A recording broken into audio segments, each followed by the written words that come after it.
makamwe bandi balobi benga voisin benga ndeko benga tata balobi awa na one day travel makamwe bandi vous avez posé un visa ya Australie Canada nulle part ailleurs kaka awa na one day travel makamwe bandi Égypte Afrique du Sud c'est à $300 seulement Isa solo yopeyaka tozana ba visa ya Canada tozana ba visa ya États-Unis. Comment voyager peut-être na Dubaï? Le visa de Dubaï est gratuit. Donc au fait donc mamba mimio na okeyi. Il suffit d'acheter votre billet d'avion chez nous. Na ba visa anaza komona awa ya mois d'août.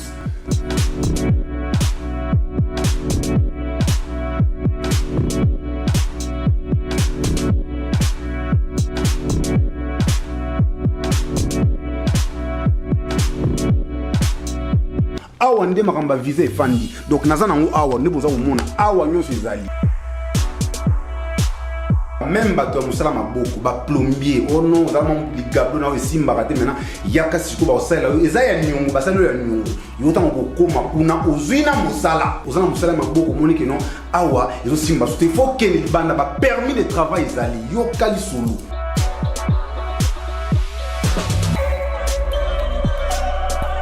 Avenue Kalembele numéro 219 croisement Mouchi en face de Raskin premier étage aux Amubimba.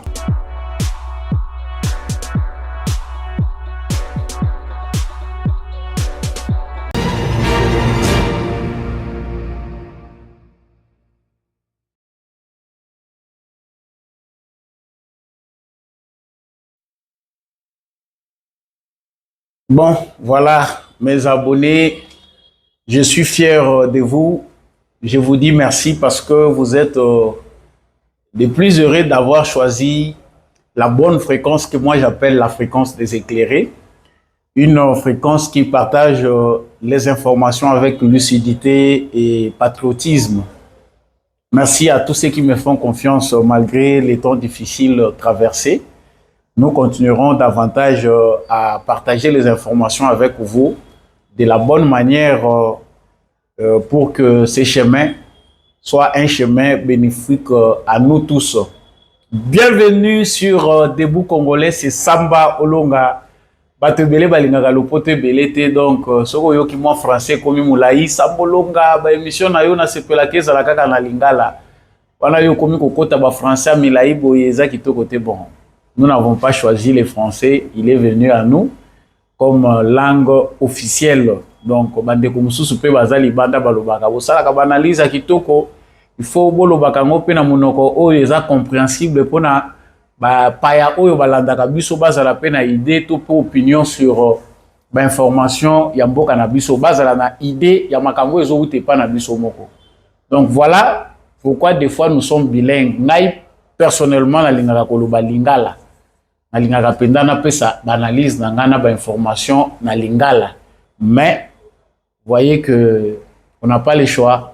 Donc tozo sangisa et pas na biso pe même en alphabet o kaka kaka mon français na moi lingala.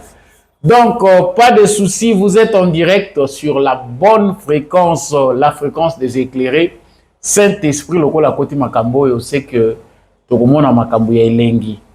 Merci d'être sur Debout Congolais. Bon like déjà. Bon partage d'informations. Donc j'ai pris tout ce temps pour vous attirer. Faites le maximum de partage. Abonnez-vous si vous ne l'avez pas encore fait. Mettez des commentaires. Abonnement wana pe komi a payant pezali. À partir de $1, vous pouvez déjà vous abonner.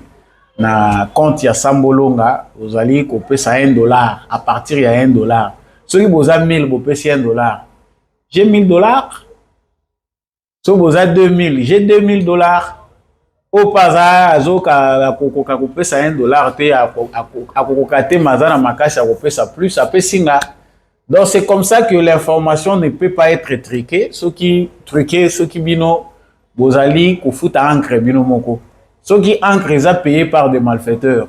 Attendez-vous à consommer du n'importe quoi.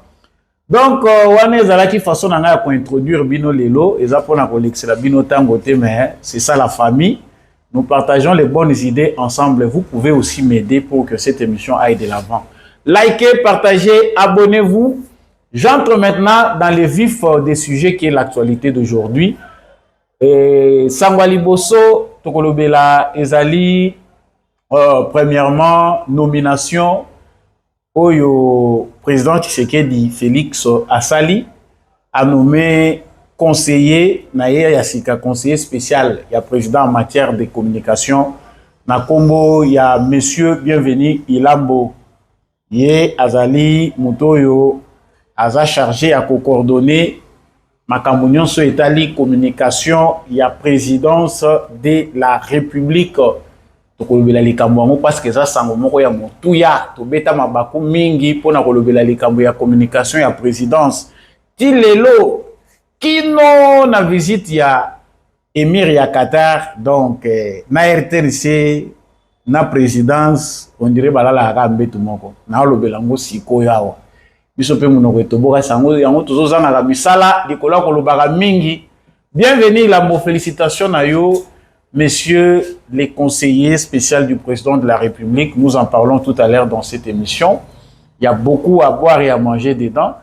Je vais parler aussi dans cette émission de l'initiative Fridolin Ambongo à Zongin Actualité, les cardinals catholiques à lobby, toute autre initiative qui se limite aux arrangements entre politiciens sans prendre en compte les causes profondes de la misère de notre peuple est vouée à l'échec et provoquera d'autres crises si nous ne rassemblons pas ensemble le peuple congolais autour d'une table pour vider les sacs. Ce qui veut dire dialogue pour Fridolin Ambongo ezali inévitable. Il faut dialogue. Alors, maloba oyo Fridolin Ambongo na oyo tolobela ki émission elekaki ya Donatien Cholet. Pourquoi maintenant nini ezali ko bomba manasima maloba oyo tosi toloba tokoloba kaka na émission on peut tozolobela nini carte nini lisusu eza ko bandao alors que tosi to mesani Doha Washington. Na émission oyo nous allons aussi parler de ce qui s'est passé à Uvira. Qu'est-ce qui s'est passé? On a parlé de coups de feu hier, Massassi Betami, Ozali Kolobelango. En tout cas, dans cette émission, on en parle vraiment et Sengeli Tolobelango. Et puis, on a répondre à la question, mon auditeur, je pose aux la question, je pose pour fortifier la analyse. J'aime bien analyser et c'est ce que beaucoup de personnes aiment dans cette émission. Alors, vous avez des questions, il faut me les faire parvenir. Ndekomoko, à Tunaki Mutuna Lobby, il faut peut éclairer Batunion sur est-ce que Kokende ya président, Mobembo ya président na Russie, et li Kotali Sakediel, le deal RDC, USA et tenir T, ou bien échoué. Est-ce que ezali mauvais présage par rapport à Masolo, Topé, partenariat, Oyo Tozako espérer, il y a États-Unis d'Amérique, na République démocratique du Congo. Je vais répondre en quelques lignes. Na auditeur, na biso topé téléspectateur, na biso na souka, il y a émission Oyo. Encore une fois de plus, je vous dis grand merci d'avoir choisi la fréquence que j'appelle la fréquence des éclairés, l'émission Debout Congolais, les présentateurs, vous les connaissez déjà. Justice Mochame alias Samba Olonga, des pères et des mères. Je vous demande de bien liker cette émission. Bopé sanga ba j'aime ou esengeli par rapport à Bolingo Bozana pour émission Oyo. Bo s'abonner penza ndenge sengelaka par rapport à Bolingo Bozo présenté pour na présentateur et émission Oyo. Bo tela nga pembongo ebele na MPSA pe na compte bo moni na cette émission Oyo. Na Bolingo pe Bozo pe na émission Oyo. Ça c'était aussi pour rire. Merci à vous qui nous rejoignez. Bon début de semaine. Partagez s'il vous plaît les liens de cette émission. Voilà. Là, je reviens à l'essentiel. C'est l'actualité qui nous unit. Naouti Kolobawa qui est actualité, Yaliboso, c'est les bons messieurs que vous voyez là. Ce monsieur, bienvenu Ilambo, qui vient d'être nommé conseiller spécial du président de la République en matière de communication. Monsieur, bienvenue Ilambo, le conseiller venant d'être nommé par le président Félix Tshisekedi sera doté. Il est ministre. Il a les rangs d'un ministre. Il dispose de 5 assistants, 7 chargés d'études, un chargé de mission, un secrétaire particulier, des gardes du corps, un secrétaire administratif, des opérateurs de saisie, des chargés de courriers. Voilà, ngapi na oluka musala bandeko na ngai, nazo luka musala, bopesa nga pe ya ngai pe oyo ekoki na ngai. Déjà bien. C'est vrai ngai yango déjà ezokenda en direct. Voilà, ça c'était pour quelques détails par rapport à la nomination. Il y a Excellence, bienvenue Ilambo, conseiller spécial du président de la République. Avant, qu'est-ce qu'il était? C'était lui le porte-parole. Non, c'était lui précédemment qui était chargé. C'était lui qui était le conseiller de la première dame, Maman Denise Nyakero. Yende Moutazalaki conseiller naye en matière de communication. Moutazalaki ko coordonner communication nyonso ya makambo ya fondation Denise Nyakero oyo komi fondation Lona. Lona les ali neye. En tout cas, batebele ba félicitaka. Communication ya première dame, la communication moko kitoko. Vraiment, c'est lui l'architecte de cette belle communication là. On a image à qualité, tout est parfait. Bandaka la batebele pe ba beta c'était baloba ah communication ça la pas maman Denise. Est-ce que le président a inversé et qu'il n'est pas président? On a peut-être tendance à croire que ça s'est passé comme les gens les voulaient.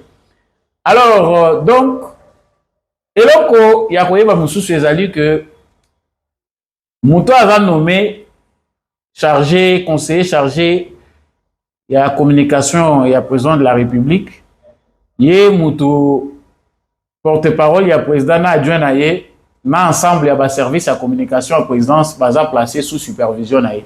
Donc, makambo nyonso etali communication na présidence et commandé yé. Bande olanga boyebi que esali bambule belé le président Félix Tshisekedi a nyokwami, est-ce que c'est par sa propre volonté ou ezalaki batunde bayebi ko sala musalate? Bon, ça moi je ne sais pas. Et loko tozo yebezaki franchement communication présidentielle et tikali vraiment ça laisse à désirer.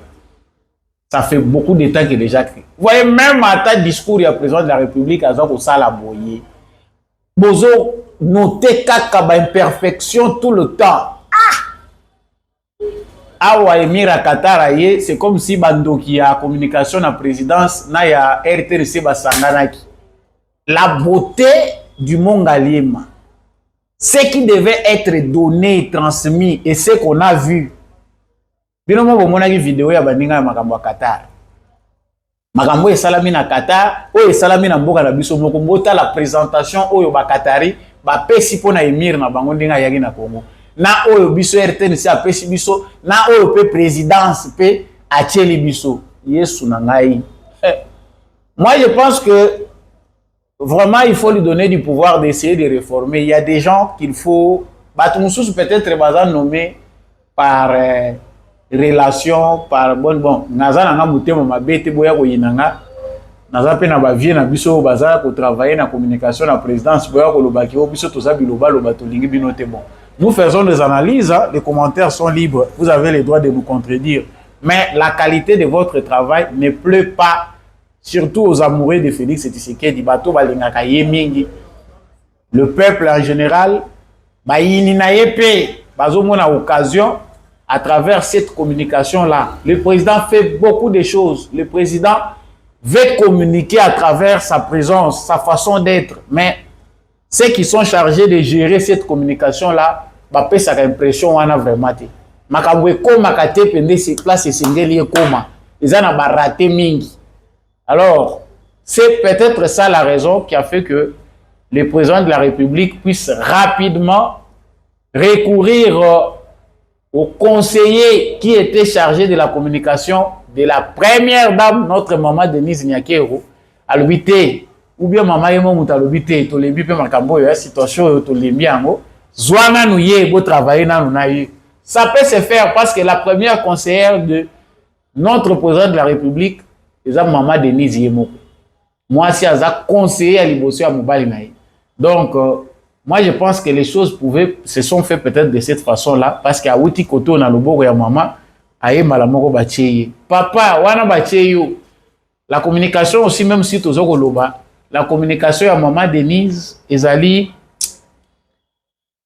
mouké ezali ya fondation ya makambo na ye c'est pas trop des fois ezalaka nango er moko pe ezomonana te mais ya président l'activité na ye c'est lourd, c'est institutionnel, c'est une grande institution, la présidence de la République.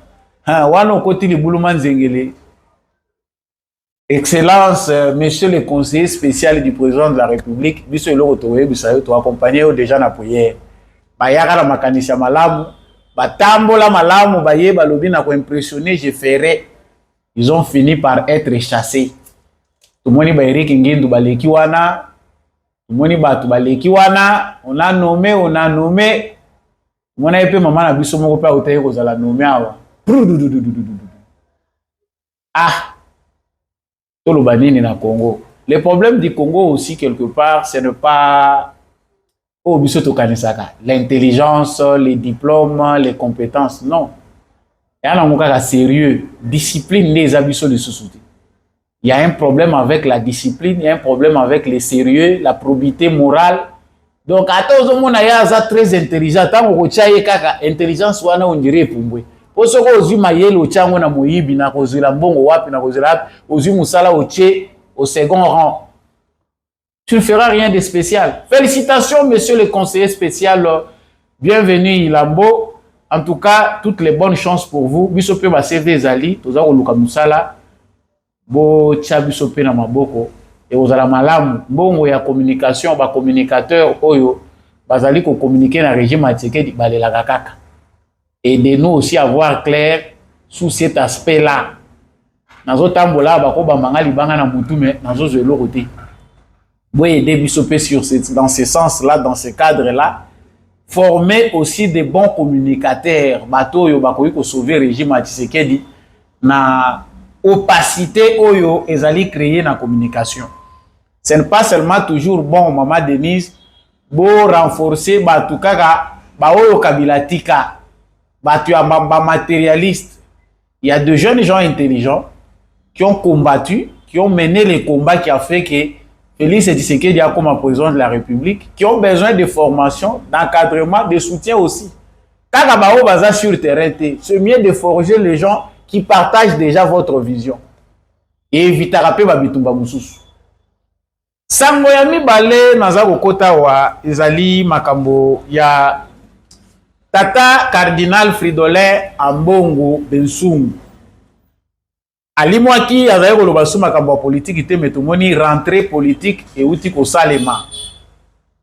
Tata Cardinal lokola abbé Donatien Chole. Bango nyonso mibale lokola balalaki esika moko bazongeli koloba na bitando ike na biso bike na biso pardon pona kotalisa biso que makambo ya dialogue ezali impérieux esengeli après makambo nyonso président Félix Tshisekedi asali basa la dialogue moto liboso afongolaki rideau ya rentrée politique ezali Donatien Chole bolandaki une émission elekaki ngapena lobelaki yango alobelaki na plateau ya TV5 Monde kotalisa que pour na bango ba démarche nyonso ezali menée par le président Tshisekedi ezali insuffisante. Donc ce qui président Félix Tshisekedi a ko kanisat que makambo esengeli suka kaka na doa et non à l'interne. En tout cas, il y a un problème résolu à moitié, il y a la frustration qu'il a créé dans les politiciens moussous.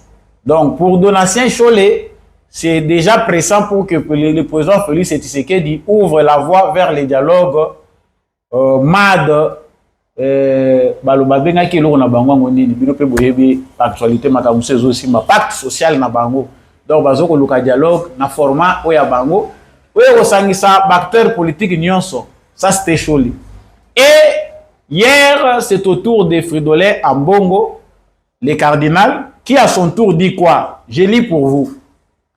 Toute autre initiative qui se limite aux arrangements entre politiciens sans prendre en compte les causes profondes de la misère de notre peuple est vouée à l'échec et provoquera d'autres crises si nous ne rassemblons pas ensemble le peuple congolais autour d'une table pour vider les sacs. Wana cardinal Fridolin Ambongo. Donc, makambo nyonso ekokende na arrangement politique et à la mon impact te comme mandé kutu ba makambo lisusu ko sakanati. Donc il faut pour makambo simba table ronde comme pour dire dialogue ndenge show la lobaki. Bozo yoka synchronie harmonie ezali donc ya bato yo baza ko lobali kambo eza ko uta na kati ya lingomba na bango. Alors la question que nous posons, il y a déjà des contradictions dans maloba il y a cardinal Fridolin Ambongo. Parce que lui-même quand il dit que arrangement politique il y a boy yango lingité ba initiative ya arrangement c'est que tu sais que du fait ce sont des arrangements. Mais il finit par dire une table ronde pour vider les sacs. C'est comme si il ignorait lui-même ce qu'il venait de dire avant ya kochiter. Yo lobi ba arrangement yo lingi angote. O tu sais que di bazo sala eko eza ko se solder na ba arrangement politique eko simbate parce que ko provoquer ba crise mususu. Si ko na suka nango yo suki so lobi table wana siko eko zala ba arrangement te eko zala nini. Chers Congolais, ba makambo to si to lobela ngo mingi. Ba politicien ya Sultan ba nyokoli biso mingi.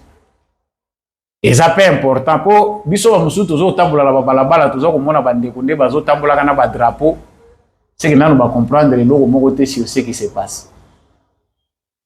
Il s'oppose à des initiatives qui se limitent à des arrangements politiciens. Mais lui-même vient avec des initiatives qui prévoient un dialogue et donc des arrangements entre politiciens sans tenir compte des crimes commis par les personnes là. Et ça, malamu, bah, organiser dialogue, bah, ça tous les criminels et tous les bandits. Justice est zalaté. Ou un arrangement politique. Oh, 5 ans kendaki, tant 5 ans kendaki, bah, ke goma. Bazako bénir. Fulgence Mouteba, azako bénir, bah, criminel, bateau, bazoboma, bateau, pendant qu'il massacrait encore les gens. Wana, ezaki, bah, arrangement. Maintenant, ce qu'il trouve comme arrangement, c'est lorsque Tshisekedi est en train de faire ce qu'il fait. Je n'ai pas d'autre analyse à faire là-dessus pour ne pas avoir un parti pris. Mais le constat fait est que chaque fois qu'il y a disparition de Katumbi et Kabila sur la scène, tout le monde a qui bazonga qui avec ampleur, par la partie ouest, Kabila rentre, les consultations, wana Kabila na Katumbi wa mimoni dans les airs. Mais tant que Kaka va disparaître na radar, et là, on a bango ba yenango ezala na opinion et zui force bango bazela kité et lali babungi complètement l'actualité. C'est autour des donations Chole et Fridolin Ambongo de venir à la rescousse. Ba yaka kana ba moment boy. Et quelle est la mission? C'est discréditer ce qui est en cours. Ah toza ko loba ba processus ezali. Ya Washington na ya Doha. Ya Doha est semblable na makambo bino boloba kiao. Non, il faut que dialoguer na bateau, même bazu ba arme, dialoguer na bango, le dialogue est bon. Bon, ce que le rôle a Tshisekedi a kedo wa te, le rôle de Salami na Tshisekedi, c'est que kokati. Les dialogues que veut Fridolin Ambongo et Donatien Chole, c'est un dialogue où Katumbi et Kabila doivent être là. Ba pare na bango. Un dialogue où Katumbi et Kabila. Na utaye ko ba émission les gars qui que bon comprendre que bazali suko se préparer pour baya kozonga. Le rôle à plan est échoué.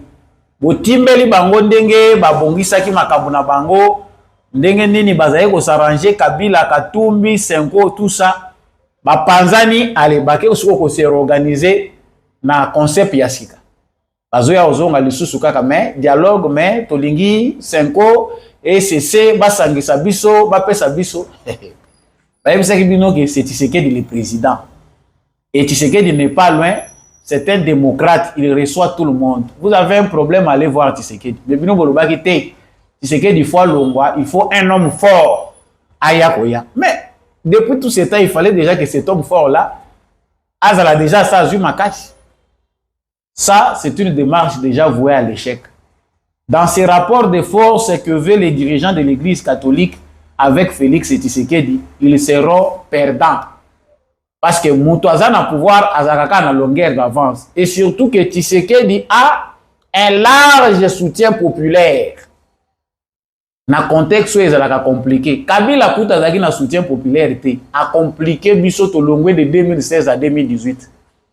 Vous pensez vraiment que ezali simple, Félix Tshisekedi lui, nde mutaza faiblard à posséder bino, aye bosali dialogue bino bolingi ete, baye bapesi bino bagato ndenge bozoloka bakaboleli bino. Vous perdez votre rang ou votre temps.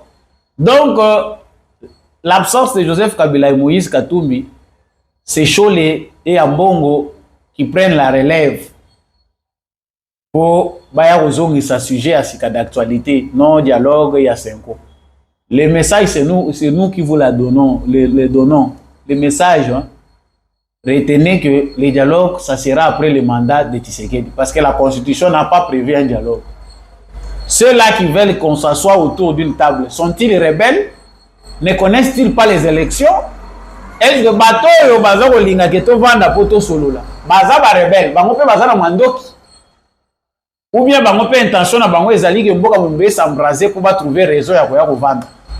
Non, la Constitution n'a pas prévu de dialogue. Celui qui gagne les élections dirige le pays. Le peuple congolais c'est le juge. Ou aza ko juger buto azo kamba na suka ako sanctionner les sous toujours par les élections. Et voilà. Donc, batoyo, bakoti si réunion na bango en Europe, balobi, il faut maintenant reprendre les activités. Oluka ndenge nini ya kokoinse Tshisekedi po dialogue interne kota.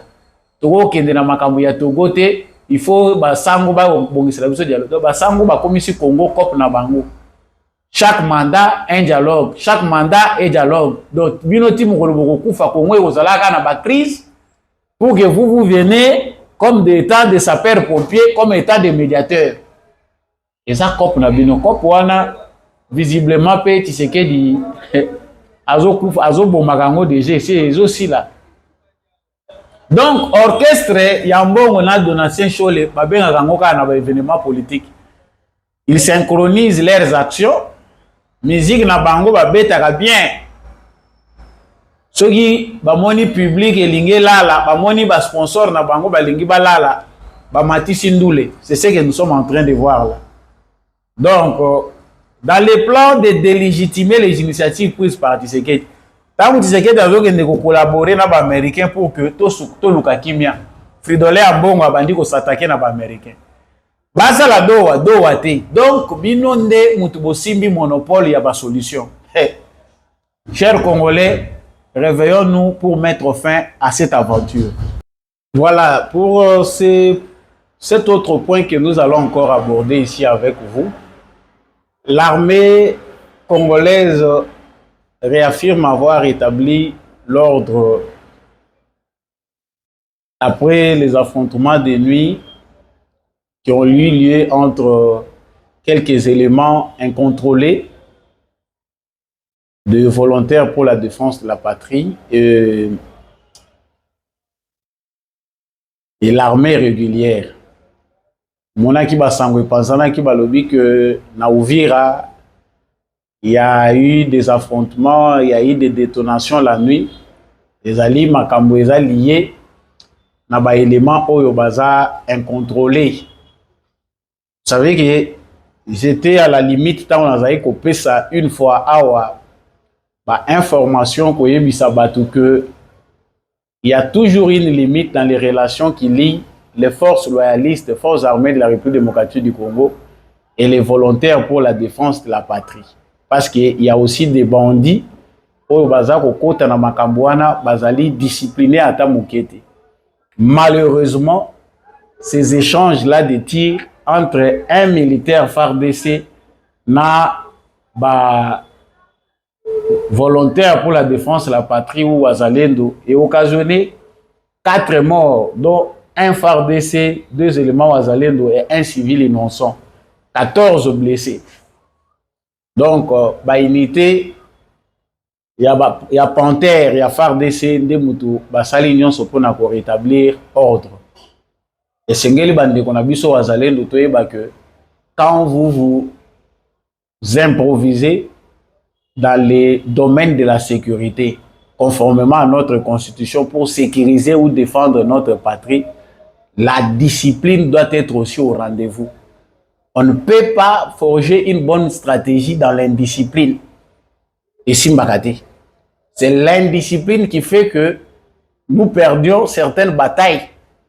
Vous êtes dans une ville très très menacée, mais vous voulez briller par l'indiscipline. Et qu'on marchait. Même entre vous, vous devez apprendre à être bien discipliné pour que les batailles soient gagnées en avance ou pour que la bataille est à la facile. Sango naza kosuki sanango actualité oyo ezali question oyo etunamaki ngai par un de nos auditeurs ou téléspectateurs moko ya babone na biso atuni alobi est-ce que mobembo ya président Félix Tshisekedi ezali mobembo oyo ezali ko mettre en difficulté deal entre République démocratique du Congo na États-Unis d'Amérique. C'est-à-dire mobembo aza kosala na Russie. Donc la réponse que je lui ai donnée dans ce peu là qui peut na pesango na kati émission pour que batumso baza ko se poser des questions baza la peine à mituna na ba réponse. Donc dans ma peau dans la liste il faut d'abord que les deals entre les États-Unis d'Amérique et la République démocratique du Congo n'est pas fondamental. La République démocratique du Congo a aussi sa philosophie des relations. Vu la taille des enjeux stratégiques que nous représentons, qui se présentent, pardon, vu notre dimension, vu ce que nous avons dans notre sous-sol, le Congo a choisi d'être un pays ouvert. C'est-à-dire tozali pays mokote ya kozalaka to kangami na ba bloc au bloc occidental au bloc boy. Non, c'est la raison pour laquelle vous voyez Félix Tshisekedi en même temps autres étaient na ba américain ba lobby partenariat ba bengaki ngo gagnant stratégique na premier mandat. Au finish nous n'avons rien récolté dessus. C'est sous Trump awande tozali ko bunda na poto mona le sous plus clair. Et les américains au finish baza bato yo agissaka directement te bango agissaka ka via comment on dit via pays na bango partenaire via pays mususu babeka comment on les appelle donc alliés na bango voilà ils agissent à travers des alliés ceux qui yokani na bango bokomi à bon terme bakokotisa na carré ya alliés na bango c'est comme ça que vous bénéficierez d'investissements makambo yo zoluka bakopesa ngo à travers alliés na bango. En réalité, les Américains eux-mêmes ne font rien directement.